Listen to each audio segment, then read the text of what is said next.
This video is on the addition of halogens to carbon-carbon double and triple bonds. Both elemental chlorine and elemental bromine are commonly used to produce dihalides by reacting them with alkenes. Fluorine, however, is way too reactive. It just burns up the carbon molecule. Whilst iodine, on the other hand, is not reactive enough. It will react with the double bond, but it will not form the dihalide product. This has useful implications that we'll discuss later. So focusing on chlorine and bromine, we also require an inert solvent such as dichloromethane or chloroform for the reaction to proceed correctly. So for example, if we mix ethene with chlorine in dichloromethane, we will yield 1,2-dichloroethane. Now you have a go. What would be the expected product of 1-propene reacting with bromine in chloroform? You may pause now. And here is the answer. Interestingly enough, if we take this asymmetrical internal alkene and add bromine to it, we obtain stereospecific product. This is because the mechanism is slightly different to that of just hydrogen halides. In the addition of a dihalide, the mechanism is different. There is no free carbocation forming. Instead, you form a chloronium or a bromonium ion that looks something like this. It resembles an epoxide, and therefore the opening is just like that of an epoxide. The nucleophile must attack from the opposite side. Therefore, this reaction mechanism proceeds via an anti-addition. What this also means for asymmetric alkenes is that this reaction is stereospecific, to a certain extent at least. Let's look at Z2-butene. Upon addition of the bromide to an alkene, we form a bromonium ion that can now be opened from both ends, anti by a bromide anion. This will give us two products, and of course this will be a racemic mixture because both carbons are equal, and therefore we'll get a 50-50 mixture of both enantiomers. Okay.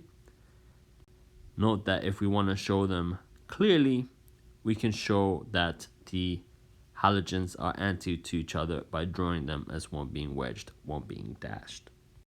However, an interesting thing happens when we take E2-butene. Upon the addition of the bromine, we actually get the meso diastereoisomer, meaning that this reaction is very stereospecific as we only form one product. Now that's a quirk of the molecular structure itself, but it shows the consistency of the anti-addition and the existence of the bromonium ion, as there is no other explanation for it. Now you have a go. What are the products of the following reactions? You may pause now. And here are the answers. Dihalides also add anti to triple bonds, so expect to have the halides trans to each other.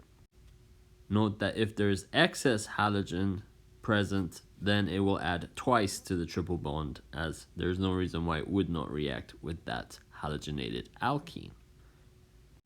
So if you ever see a tetrahalide where there are two halogens on carbons adjacent to each other, then expect that that reaction probably occurred from a triple bond. Now you have a go. What are the products of the following reactions? You may pause now. And here are the answers. And finally, a quick note on the rates of addition of halogens to double bonds. The more substituted the alkene, the faster the bromination occurs. As we can see here, ethene reacting with bromine has a relative rate of 1. When we add bromine to 2-butene, the reaction rate is 2 times 10 to the 3. Whilst if we have the dimethylbutene, you'll have a reaction rate of 2 times 10 to the 6. That is significantly faster. Why is this important? Well, you might have a molecule with multiple different double bonds, at which point you should be able to predict which alkene will react with the halogens.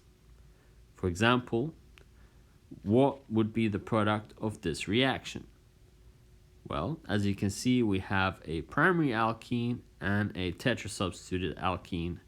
Well, if we add bromine to it, it will add to the tetrasubstituted one, and therefore this would be the product. And just a warning now, do not add to benzene rings or phenyl rings.